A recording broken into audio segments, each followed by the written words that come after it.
Hello everyone, welcome back to this channel. आज के इस लेक्चर में हम लोग पढ़ेंगे चैप्टर 6 के आगे का पार्ट जो रह गया था। तो चलिए शुरू करते हैं।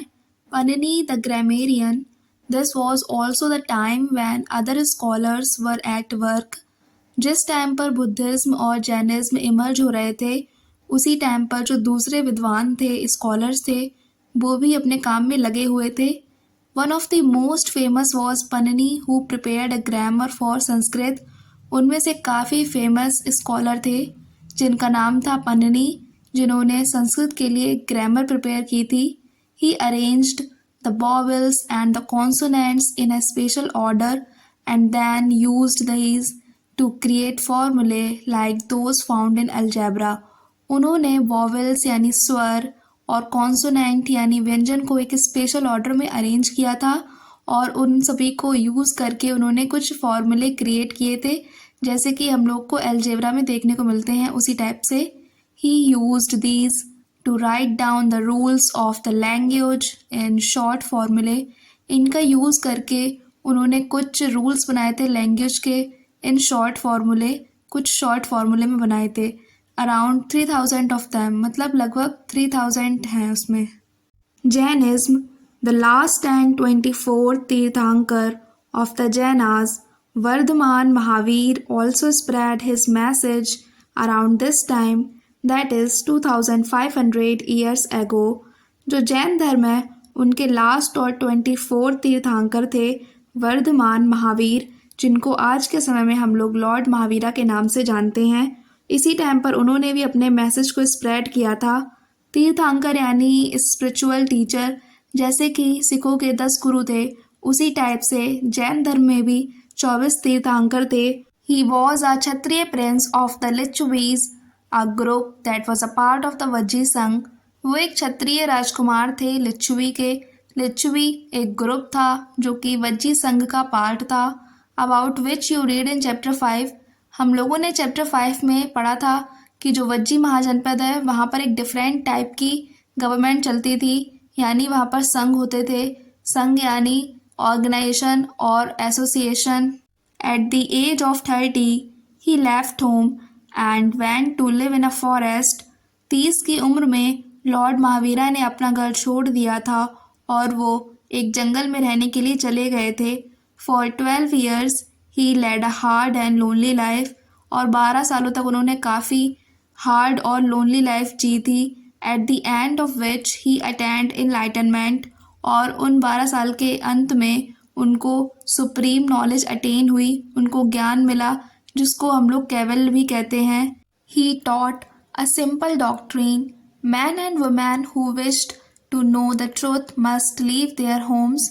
उन्होंने काफ़ी सिंपल नीति बताई थी, जिसमें कि आदमी और औरत जिसकी भी इच्छा है सच को जानने की, तो उनको अपने घर जरूर छोड़ने चाहिए। They must follow very strictly the rules of अहिंसा, विच मीन्स नॉट हर्टिंग और किलिंग लिविंग बींग्स। और उन सभी लोगों को काफ़ी स्ट्रिक्टली अहिंसा के रूल्स को फॉलो करना पड़ेगा। अहिंसा यानी non violence, which means not hurting और किलिंग लिविंग बींग्स, यानी किसी भी लिविंग बींग को ना ही मारे और ना ही उसको नुकसान पहुंचाएं। All beings said Mahavira long to live. Lord Mahavira ने ये कहा है कि जितने भी बींग्स हैं, लिविंग बींग्स हैं, वो सभी काफ़ी लंबा जीना चाहते हैं। To all things life is dear, और उन सभी के लिए जो जीवन है वो काफ़ी प्रिय है। Ordinary people could understand the teachings of Mahavira and his followers because they used Prakrit. और जो आम इंसान थे वहाँ पर, वो काफ़ी अच्छे से लॉर्ड महावीरा की टीचिंग्स को समझ पा रहे थे, क्योंकि उनके फॉलोअर्स और वो खुद प्राकृत भाषा का इस्तेमाल किया करते थे। There were several forms of Prakrit used in different parts of the country. उस टाइम पर प्राकृत के काफ़ी सारे फॉर्म्स थे और पूरे देश में अलग अलग पार्ट में यूज़ किए जा रहे थे।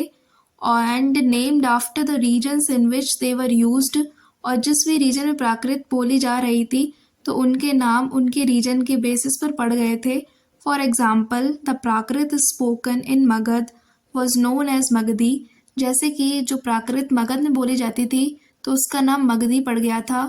Followers of Mahavira who were known as Jainas had to lead very simple lives begging for food। और जो लॉर्ड महावीरा के फॉलोअर्स थे जिनको जैनास भी कहा जाता था had to lead very simple lives, उनको काफ़ी सिंपल जीवन जीना पड़ता था। begging for food, और खाना भी उनको मांग कर खाना पड़ता था। they had to be absolutely honest, और उनको पूरी तरीके से ऑनेस्ट होना पड़ता था। And were specially asked not to steal, और उनसे ये भी कहा जाता था कि वो कोई भी चीज़ ना चोरी करें।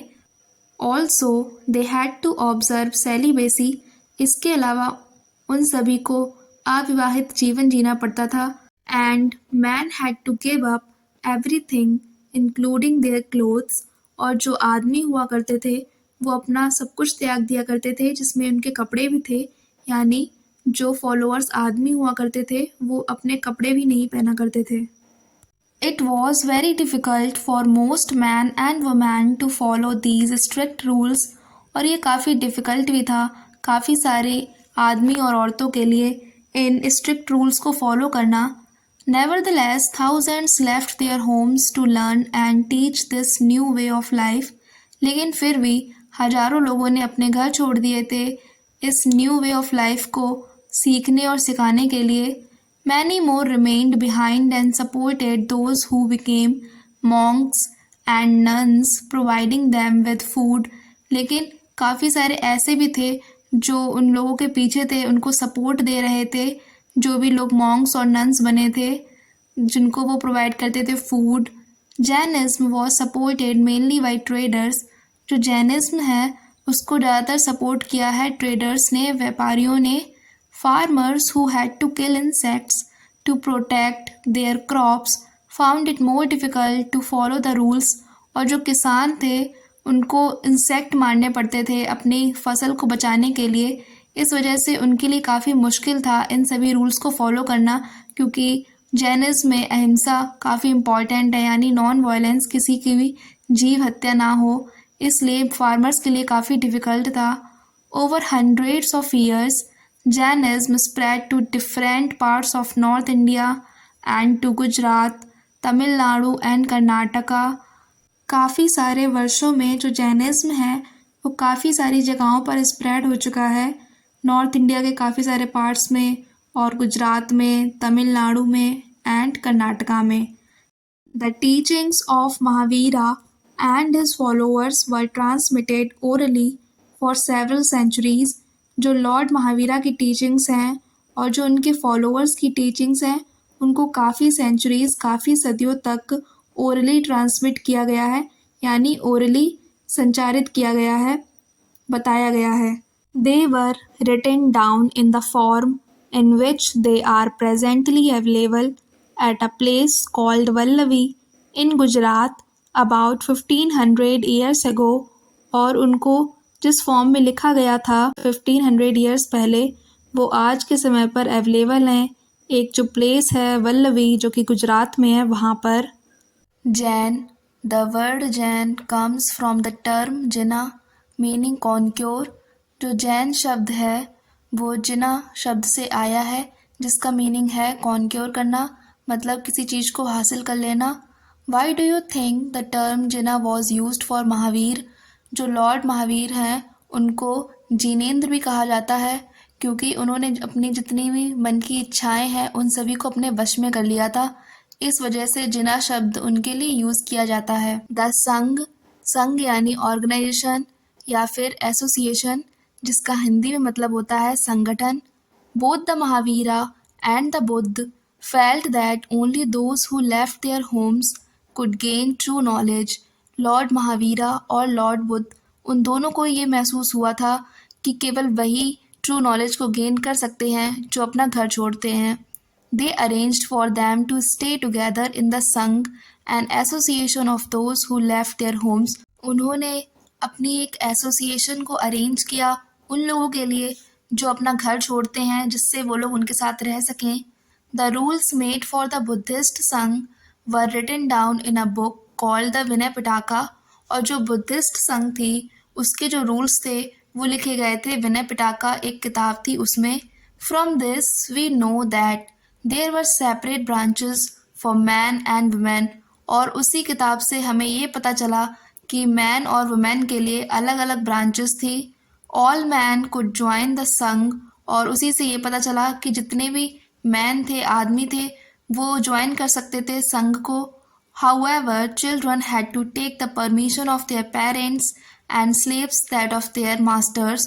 लेकिन जो बच्चे होते थे वो अपने पहले पेरेंट्स की परमिशन लेंगे, उसके बाद ही वो उस संघ को ज्वाइन कर सकते हैं।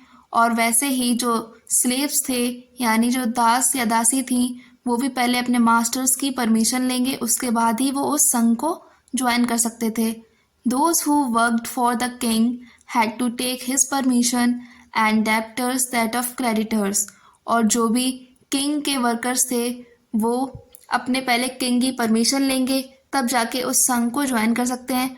उसी तरीके से जो भी कर्जदार थे, जिनको भी अपना कर्ज चुकाना था और जिनसे भी उन्होंने कर्ज लिया था, तो वो पहले अपने क्रेडिटर से परमिशन लेंगे, उसके बाद ही उस संघ को ज्वाइन कर पाएंगे। Women had to take their husbands permission, और जो औरतें थीं उनको अपने पतियों की परमिशन लेनी पड़ती थी उस संघ को ज्वाइन करने के लिए। Man and women who join the संघ लेड सिंपल लाइफ्स। जो भी आदमी औरत उस संघ को ज्वाइन किया करते थे वो काफ़ी सिंपल जीवन जिया करते थे। They meditated for most of the time. ज़्यादातर समय वो मेडिटेशन किया करते थे। And went to cities and villages to beg for food during fixed hours. और वो गांव में जाया करते थे, शहरों में जाया करते थे खाना मांगने के लिए, लेकिन किसी निश्चित समय पे जाया करते थे। एक उनका फिक्स्ड आवर था, उस समय वो जाया करते थे। That is why they were known as bhikkhus, the Prakrit word for renouncer, beggar. Renouncer यानी वो लोग जिन्होंने अपना ग्रस्त जीवन त्याग दिया हो। एंड भिकुनीज, भिकुनीज फीमेल्स को कहा जाता था, और जो भिक्खूज थे वो मेल्स को कहा जाया करता था। They taught others and help one another. वो एक दूसरे को पढ़ाया करते थे और एक दूसरे की मदद भी किया करते थे।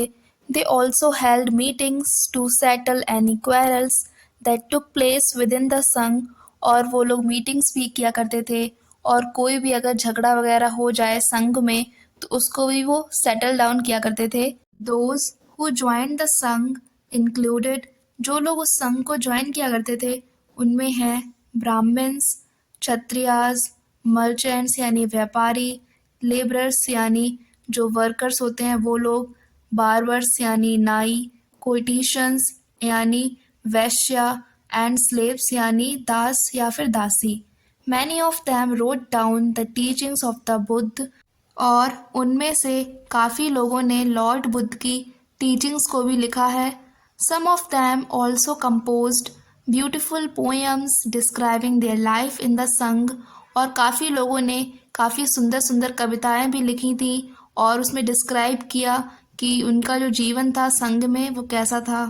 List at least 2 ways in which the Sangh described in this lesson was different from the one mentioned in chapter 5. Were there any similarities? यहाँ पर बताने हैं वो 2 तरीके जिससे यहाँ पर जो संघ डिस्क्राइब किया गया है वो, और जो हम लोगों ने चैप्टर 5 में पढ़ा था, इन दोनों में डिफरेंस बताने हैं और कुछ सिमिलरिटीज़ भी बतानी है। तो यहाँ पर काफ़ी सारी डिफरेंस है। वहाँ पर जो संघ था वो एक फॉर्म ऑफ गवर्नमेंट थी, एक गवर्नमेंट जिसमें काफ़ी सारे राजा थे और वहाँ पर मीटिंग्स करते थे, डिस्कशंस किया करते थे और रूल्स बनाया करते थे। और लेकिन यहाँ पर वो लोग हैं जिन्होंने अपने घर छोड़े हैं और एक स्ट्रिक्ट डिसिप्लिन को फॉलो कर रहे हैं और मेडिटेशन करते हैं, एक सिंपल जीवन जी रहे हैं, यहाँ पर वो लोग हैं। और दूसरा डिफरेंस ये है कि चैप्टर 5 में जो संघ था वो काफ़ी बड़ा था, उसमें काफ़ी सारे लोग थे, लेकिन यहाँ पर जो चैप्टर 6 में संघ है वो काफ़ी छोटा है, इसमें कुछ ही लोग हैं जिन्होंने अपने घर छोड़े हैं, वो लोग हैं। और इन दोनों संघ में सिमिलरिटी ये है कि ये दोनों संघ लॉर्ड बुद्ध की टीचिंग्स को फॉलो करते हैं।